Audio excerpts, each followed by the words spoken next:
Вітаю! Мене звати Любомир Ференц і ми продовжуємо інформаційний вечір на телеканалі АТР.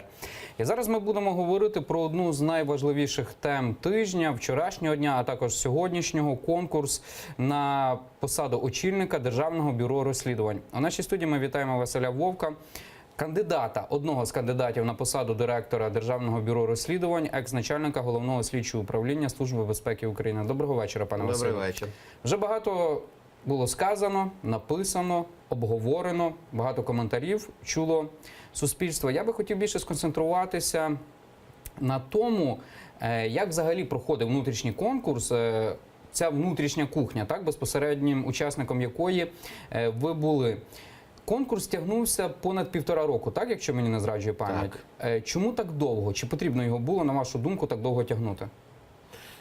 По-перше, я хотів би сказати, оскільки я не є тим, за кого в більшості проголосувала комісія, що ні до кого претензій не маю. Вітаю комісію з першими результатами, які вони, то вже справа майбутнього, а висновки я можу попередньо зробити чуть пізніше. І вітаю тих, за кого вони проголосували, якщо вони задоволені цим результатом, тому що маю таку впевненість, що дехто з них не очікував і, може, не дуже хотів займати ту чи іншу посаду у керівництві ДБР. Ви про Романа Трубу говорите, так? Я говорю тому, про що того, він хто став очільником, тому що дивно виглядає, що за 2 дні людина, яка хотіла просто бути в заступниках і виконувати доручення, вирішила, що ні, мабуть, вона готова стати директором ДБР. Точніше, 14 листопада він захотів стати. Це не є об'єктивна реальність. За 2 дні до рішення комісії. А давайте подивимося зараз, як голосували за Романа Трубу члени конкурсної комісії. Їх 9 було. Колеги, ставлю на голосування питання про те, щоб прийняти рішення про внесення подання Прем'єр-міністру України про призначення Труби Романа Михайловича на посаду директора Державного бюро розслідувань. Ставлю на голосування це питання. Хто за? Дякую. Хто проти, утримався? Всі одностайно за.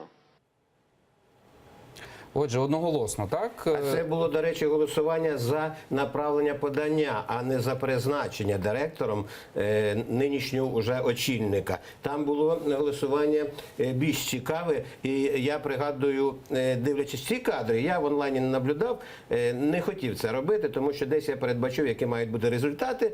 Ще раз кажу, я абсолютно не ображений ні на кого. Але я згадую, коли ми дивимося репортажі з Північної Кореї, коли там на партійних форумах голосують, і от скидують руку, як в вітанні одночасно, секунда в секунду, як відпрацьований елемент. Так було і при голосуванні очільника. Таке було враження, що кожен член комісії боявся пропустити це прізвище. Сам конкурс, так? Які тести ви проходили? Ви запитали, чому так довго був конкурс. По-перше, це питання не до мене. Конкурсна комісія вказує на те, що не було можливості провести перевірку на поліграфі, оскільки не було розроблено положення про таку перевірку, яке повинен був затвердити Кабінет міністрів. На мою думку, знову ж таки, не засуджуючи нікого і не роблячи ніяких натяків, написання цього документу – це неділя, 10 днів максимум. І я розмовляю з спеціалістами, які могли це зробити. І то не є якийсь документ, який для широкого використання, чи який має велике значення. Тим паче, що і результати проходження детектора брехні не мають вирішального значення, а лише для комісії, для врахування в роботі. Хоча я не розумію, для чого тоді вони потрібні. Ви пройшли детектор, так? Всі пройшли. Поліграф, так. Поліграф, він же детектор брехні, хто як називає. Я пройшов всі фіналісти, це 19 чоловік, пройшли його. Тим бачу, я дозволив робити відеозапис. Багато хто відмовився цього проходження.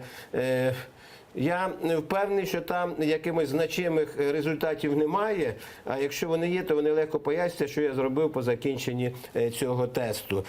Я розумію, що зараз у членів комісії є можливість вказувати на ті чи інші недоліки кандидата, який не пройшов, за якого не проголосували, але я ще раз кажу, що всі ознаки, в тому числі про які ми з вами говорили, для мене, як для слідчої людини, яка може моделювати ситуації, вказують на те, що волевиявлення членів комісії, більшості членів комісії було спотворене, і комісія була заангажована, голосуючи за керівництво ДБР. Ви Начальник головного слідчого управління Служби України. безпеки України. У мене чисто таке особисте запитання. От пан народний депутат України Дейдей, так, який є членом комісії, він ставив вам запитання? Розумієте, в нас були співбесіди, остання співбесіда була, і якраз таки практично всі ставили запитання. Добре, я додам своє запитання. Пан Дейдей теж ставив запитання. Але як ви себе почували як начальник головного слідчого управління СБУ, коли вам запитання ставив член комісії Дейдей? Знаєте, чому я вас це запитую? Так? Наскільки мені відомо, із засобів масової інформації, так, були відповідні розслідування, проти пана Дейдея були кримінальні провадження, там, наприклад, за розбої, тобто народного депутата України, також проти нього є провадження щодо незаконного збагачення, наскільки мені відомо. От як ви себе почували, так? Це ж ви претендуєте на очільника, претендували на очільника одного з найпотужніших правоохоронних органів, і тут людина, яка має проблеми з законом, вас тестує.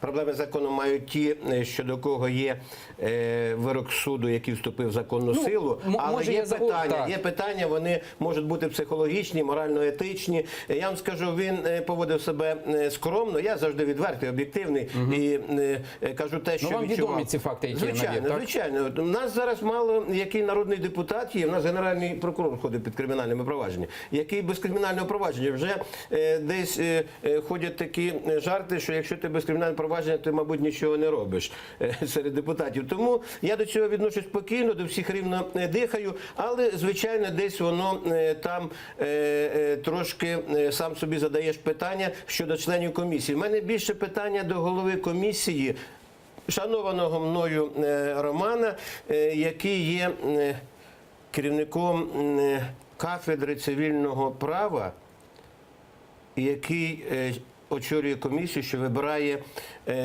керівника самого потужного органу кримінальної юстиції. Ви розумієте, що я співставляю? Цивільна юстиція, кримінальна юстиція. У мене є багато питань до інших членів комісії щодо їх заангажованості. Але це моє внутрішнє, і виносити на загал я не можу, оскільки не маю доказів. Я впевнений, що найближчим часом будуть провадження в суді за позовом кандидатів. Я такого позову подавати не буду.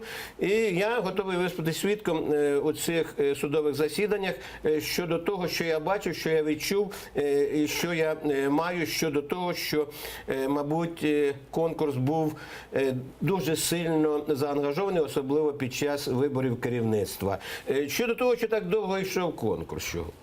Ну, зробили в минулому році, в грудні, останні тести, потім йшла перевірка на доброчесність, перевірка щодо люстраційних моментів тощо. Я теж розумію, що на це пішло багато часу. Потім оцей казус з положенням про застосування поліграфу, потім ще якісь відкладення. Але всім нам очевидно, що це, звичайно, не об'єктивні причини, що тут багато суб'єктивних причин, які виходять від органів влади і управління. От давайте подивимося так званий ізраїльський тест. Так, я прошу режисерів вивести на екран результати Варченко Ольги Олександрівни, а також це заступниця очільника Державного бюро розслідувань і Труби Романа Михайловича. Так, і вони визнані як ненадійна особа, супервисокий рівень ризику.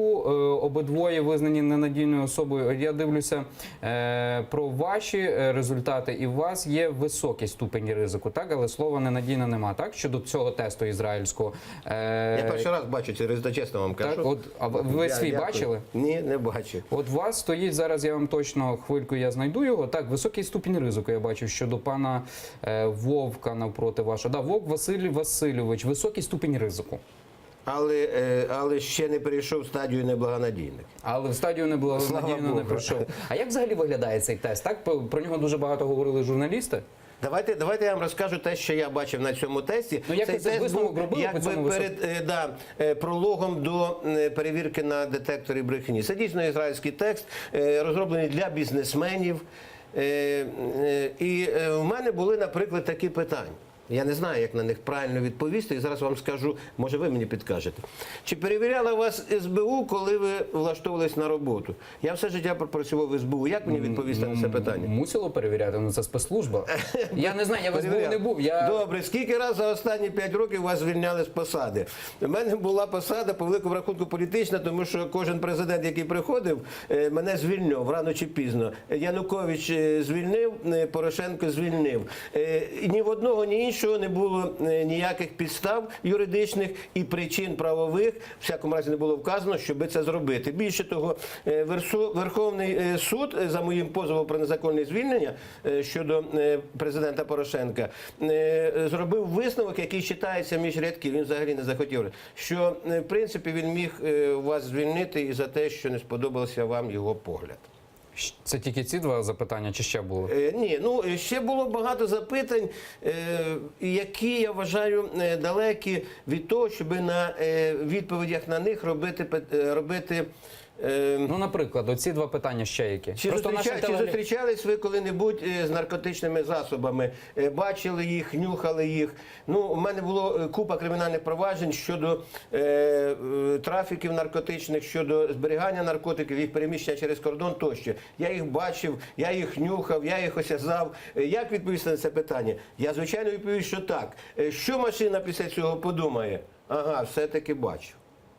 Розумієте? Уточнювати не можна було? Ні, звичайно. Я як працівник Служби безпеки України. Ні, там відповідь так, ні, так само, як на поліграфі. От багато таких питань, де ти відповідаєш чесно, але враховуючи специфіку роботи, діяльності і те, що ти все життя робиш, ти якби зі всім стикаєшся, відповідь може бути у машини, у програми зовсім протилежна від того, що ти мав на увазі. Македон Юрій Миколаївич, він ж також працівник Служби безпеки України, так, якщо мені не зладжує пам'ять? Небагато, кілька років Так, народний працював. депутат України. З наркотичними засобами він також стикався, але в нього відсутні ознаки ризику. Я не думаю, що за той період, який він працював, він мав кримінальні провадження щодо переміщення наркотичних засобів чи їх зберігання. Ну, тут складно сказати. Я вам скажу про поліграф, тому що я знайомився з результатами поліграфу. Якраз в тій тематиці, де в мене немає ніяких питань, у мене були якісь виклики. Так? Наприклад? Наприклад, питання, чи вмієте ви зберігати службову таємницю? Да, звичайно, вмію. Це все моє життя. Чи правильно ви розпоряджаєте службову таємницю? Так, я правильно розпоряджаю службову таємницю. Чи передавали ви без дозволу керівництва на сторону службову таємницю? Ні, я не міг передавати службову таємницю. Хоча поняття як службова таємниця, я не знаю, мова йде про таємну інформацію, конфіденційну чи ще щось. Багато питань, які задаються, в тому числі в таких тестах, вони, мабуть, ближче передбачені до працівників, які беруть на роботу бізнесмени, олігархи тощо. Ви знайомі особисто під час конкурсу, можливо, розмовляли з Романом Трубою? Ні. Я взагалі Ніколи не перший раз це прізвище почув. Я якось у списку його не помітив, чесно вам скажу. За 2 дні...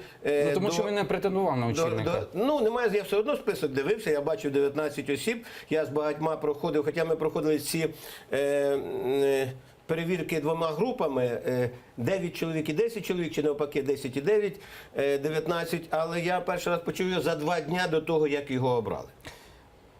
Ви хотіли, скоріш за все, виграти конкурс, тому що людина, коли подається, вона хоче його очолити, наприклад, новостворене Державне бюро розслідувань. Погоджуєтеся зі мною? Звичайно. Кого ви вважали своїм найближчим конкурентом? Я Отак. найближчим своїм конкурентом вважав владу. Якщо влада не втрутиться, в мене були всі шанси очолити ДБР.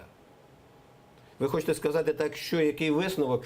Так, висновок такий, що влада не захотіла бачити принципову, я не тільки себе маю на увазі, мабуть, багато людей себе так вважають серед фіналістів, принципову людину, яка не йде на компроміси, тому що на компроміси в кримінальній юстиції йти неможливо. Якщо це компроміс, то це вже зловживання службовим становищем або халатність посадової особи. Пане Василю, я вам не вірю у тому питанні, що ви не оцінювали інших кандидатів на цю посаду. Любий конкурс, коли проводиться, навіть я як журналіст, коли дивився, на якусь посаду я претендував, я завжди, якщо я знав, які люди, я так прикидував, ну, хто мені там може скласти якусь конкуренцію. Так? І я думаю, що ви також прикидували. Хто міг, от ви кажете, що ви могли би очолювати, якщо би все чесно було. Хто був, на вашу думку, міг би, так? Ви би могли очолити. На вашу думку, хто міг би найближче до вас наблизитися, так, грубо кажучи, якщо ви себе вважаєте кращим на цю посаду?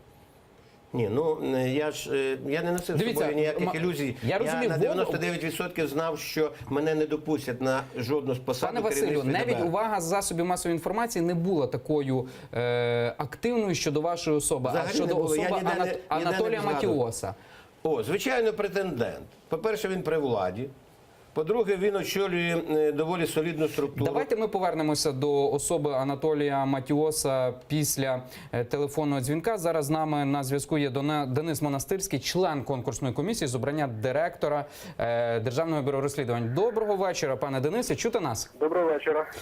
Пане Денисе, ви, напевно, читали публікації, думки журналістів. Кажуть, конкурс був повністю підконтрольний і вибрали найбільш вигідну кандидатуру для влади. Тобто кандидатура Романа Труби була узгоджена між Народним фронтом і Блоком Петра Порошенка, тобто президентом і іншими, наприклад, учасниками, там називають прізвище Олександра Турчинова, Сергія Пашинського з Народного фронту. Ви погоджуєтеся з цією думкою?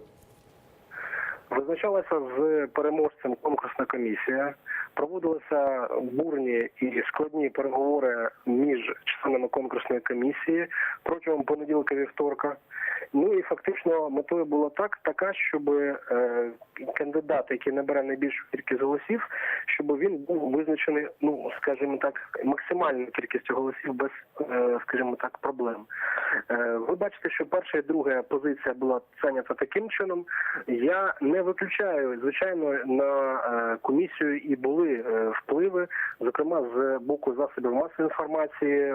Були, ви бачили, останніми днями потужні вкиди щодо окремих кандидатів, щодо документів так званих, які начебто готувалися в комісії і тому подібне, що також безперечно впливало на визначення думки комісії.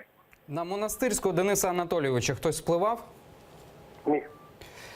Пане Денисе, мене цікавить така деталь. А коли ви стали членом комісії?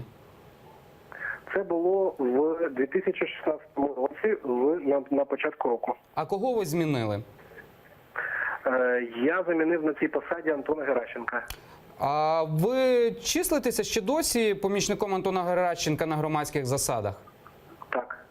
І ви повністю заперечуєте те, що Народний фронт не мав на вас впливу, ну тобто Антон Геращенко, а ви в нього помічник, ну це досить така показова фігура в Народному фронті і також в Міністерстві внутрішніх справ. Ми спілкувалися щодо кандидатів, я не заперечую. Тобто, фактично, я, скажімо, дивився свою точку зору. В мене була вона іншою, і я голосував за декілька кандидатів. Ну, зараз я можу сказати, що фактично в мене були бачення, що, можливо, першою особою мав бути там Роман Труба, не займав, скажімо, найкращу, найпершу позицію в мене по табелях, скажімо, і показниках загальних. Я можу сказати, що це був, за моєю точкою зору, Юрій Македон. От моє було бачення. Так, а чому ви проголосували за Романа Трубу? Конкурсна комісія визначила таким чином. А ви чому голосували за Романа Трубу? Наскільки мені відомо, 9 осіб проголосували одноголосно за Романа Трубу, якщо у вас інша думка була. Ми мали право голосувати за декількох кандидатів. Серед декілька кандидатів я назвав того кандидата, якого я вважав на даний день найсильнішим. Проте для того, щоб ми могли визначатися, ми голосували за декілька кандидатів. Я розумів вже напередодні голосування, що найбільше голосів може отримати саме пан Роман Труба. І тому, розумієте, просто дивна якась така ситуація. Ви розуміли, що найбільше голосів може отримати Роман Труба, і тому Денис Монастирський голосував за пана Трубу, чи як? В тому числі? Тобто ви не були незалежним членом комісії? Пане Денисе, розумієте моє запитання? Тобто ви передбачаєте, що більшість проголосує за Романа Трубу і просто підключилися до цього голосування? Я не почув ваше останнє запитання. Я ще раз його повторю. Тобто якась така дивна ситуація. Денис Монастирський, передбачаючи те, що більшість членів комісії проголосує за пана Романа Трубу, і собі проголосував за пана Романа Трубу. Ні. В даному випадку, я ще раз повторю, у нас були попередні консультації між членами комісії протягом понеділка і вівторка, коли відбувалися повторні співбесіди. Для мене найголовніше, щоб цей орган був створений і запрацював. До останнього моменту перед голосуванням було вирогідність, що вибори і, власне, обрання самих керівництва може бути зірвано. Про це говорили також і експерти в тому числі. Буквально ще за місяць навіть члени комісії мені говорили про те, що могло бути, не було впевненості в тому, що взагалі може бути обрана і ДБР може запуститися в принципі. Тому, звичайно, кандидатура Романа Труби була результатом складного такого компромісу між членами комісії. В тому числі, якби я його підтримував, я бачив його можливості очолити, але я вже назвав попередньо, що я його не вважав для себе особисто найвизначнішим кандидатом і найдостойнішим. А ким могли бути зірвані вибори? Різні були сценарії. Я думаю, що експерти, яких я почув в студії, також можуть прокоментувати це дуже. Ні, я вас запитуюся як члена комісії, експерти експертами, а вас? Ким? Я хочу почути, ким вони конкретно могли бути зірвані. Бо це дуже важливо. Давайте звернемо увагу на те, скільки триває вже конкурс. Тобто конкурс затягувався фактично більш понад 1,5 року. І, звичайно, ця безпрецедентна, скажімо так, тривалість переконує мене в тому, що були об'єктивні сили, які стримували розвиток і взагалі створення цього ДБР. І ще останнє запитання. На вашу думку, не є дивною ситуація, тому що і ви називаєте прізвище пана Македона як одного з найкращих кандидатів, і в нас в студії були присутні народні депутати, які говорили, що їм імпонує кандидатура Македона, а в підсумку виходить Роман Труба? В даному випадку, я ще раз повторюю, що рішення комісії було для того, щоб ми взагалі могли обрати когось. Тому що депутати складають лише 3, я є 4-тим голосом. Тому в даному випадку це не є більшість. Дякуємо Денису Монастирському, члену конкурсної комісії з обрання директора Державного бюро розслідувань. І ми повертаємося до розмови з Василем Вовком, одним з кандидатів на посаду директора Державного бюро розслідувань, екс-начальником Головного слідчого управління Служби безпеки України. От ви чули Дениса Монастирського, прокоментуйте його слова. Трохи вони такі дивні були. Так, ми голосували за кількох кандидатів, але я прорахував, хто може виграти. От вам то саме здалося, що мені? Я відверто з повагою відношусь до Дениса Монастирського. Я кілька разів з ним спілкувався. Я чув його запитання, в тому числі на останній співбесіді. Це були не в образу іншим членам комісії найбільш професійні запитання, найбільш визначальні запитання і запитання, які дійсно давали би члену комісії підстави, чи голосувати за, чи голосувати проти. Але всі кажуть про те, члени комісії, я багатьох чув і сьогодні шановного Дениса почув, про те, що був диспут серед членів комісії, було обговорення і прийняття спільного рішення. Це недопустимо в комісії. Для чого тоді члени? Це недопустимо в комісії. Кожен член повинен голосувати незалежно, на нього ніхто, в тому числі голова комісії і члени комісії, не повинні впливати. Це вже порушення, яке самі визнають члени комісії, що вони один одного говорили, за кого голосують. Вам не здається відповідь дитяча? Я подумав, подивився, що скоріш за все виграє Роман Труба, і я також проголосував за Романа Трубу. Це не по-дитячому?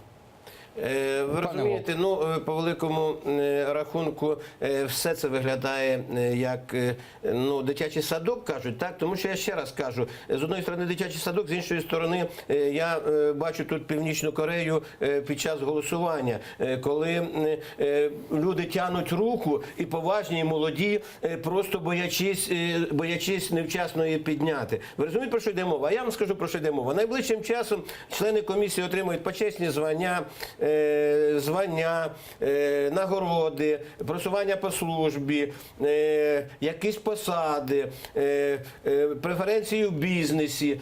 Це очевидно. Всі вони будуть нагороджені за оті швиденько протягнуті руки, задомовлені, на жаль, не ними.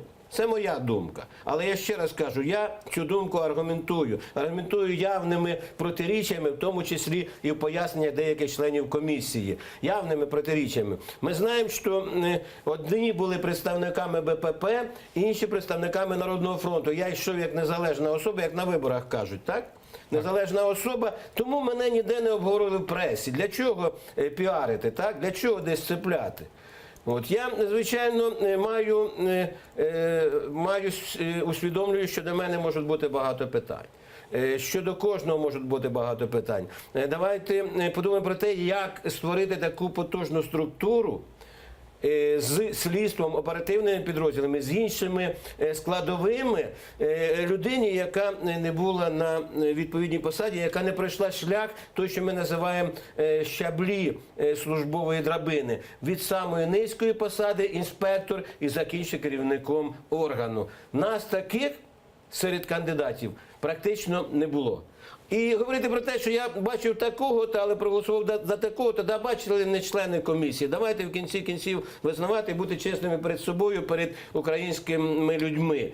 І справа не тільки в комісії по ДБР. Дивіться, що твориться з комісією по виборам в Верховний суд. У нас суцільні комісії, Україна вся в комісіях, в громадських радах доброчесності, в аудиторах, всьому іншому. Не так в нашій ситуації повинна будуватись вертикаль влади. Є президент, є Верховна Рада, є прем'єр-міністр. Шановні друзі, беріть на себе відповідальність, призначайте і працюйте разом з цими людьми. А ці люди хай беруть на себе відповідальність, призначають своїх заступників, керівників департаментів, управлінь і доповідають народу, що вони зробили. Не так, що мене обрали головою і дали мені заступників, а заступники дали мені начальників департаменту. Так ніколи не буде порядку. Відповідальність в першу чергу, а потім побудова структури управління. Але люди, які були там, в тому числі, Македона знає, це мій земляк і так далі, але він кілька років, 2 чи 3 пропрацював слідчим і оперативним працівником. Розумієте, зі всією повагою, чому бачили представник БПП? Знову ж, не в образу нікому. Чому побачили іншого? Треба було показати, що це не представник ні БПП, ні Народного фронту. От появився пан, якого Пане Вовк, я тут з вами не погоджуюся. Чим? Тут депутати, які, наприклад, там про пана Македона і позафракційні говорили, і також, наскільки я зрозумів, Денис Монастирський, він досі залишається помічником Антона Геращенка, так, і він представляє Народний фронт, але в унісон говорять про Македона, так? Це кілька думок. Чому? В мене питання. Чому? Ну чому? От давайте я зараз так запитаю питання. От ви мені подобаєтеся як журналіст. Як юрист, тому що ви проводили службові журналістські розслідування. Але я не бачу у вас потужності, щоб створити ДБР. Ви могли заявитись і могли сподобатись. А якщо ви ще десь були в БПП, близькі до Народного фронту і маєте відповідні зв'язки, вас могли б обрати. Я ще раз кажу, що людина, яка сьогодні обрана, можливо, сьогодні не задоволена цим. І боїться цього. І не знає, що йому робити, куди йти. І тут наступне запитання, де взяти 1500 працівників? Так, здається, має мати Державне бюро розслідувань? Навіть так, а де взяти керівників? Що знову конкурсом. І знову ці конкурси будуть оскаржені судом, будуть підковерні ігри, будуть сперечання, будуть думки, до якої близько, до якого не близько, а чи буде слухати, чи не буде слухати. Питання дуже складне. Більш того, на сьогодні директор НАБУ нелегітимний. Просто він призначений президентом України. А Конституція не передбачає таку функцію президента України, як призначення директора НАБУ. Так, він може призначати керівника МЗС, міністра оборони, приймати участь в призначенні голови СБУ, генерального прокурора, Нацбанк, там так далі. Є багато. Але про НАБУ немає нічого, а він відповідно до статті 19 не може вийти за рамки своїх повноважень, передбачених Конституцією. Зараз призначить директора, тут уже суперечка йде. Президент призначить директора ДБР, главу ДБР. Знову легітимність буде під питанням. Яку можна оскаржити буде, так? Ну, звичайно. Дякуємо Василю Вовку, одному з кандидатів на посаду очільника Державного бюро розслідувань, екс-начальнику головного слідчого управління Служби безпеки України. Мене звати Любомир Ференц. Ми повернемося у цю студію вже після новин.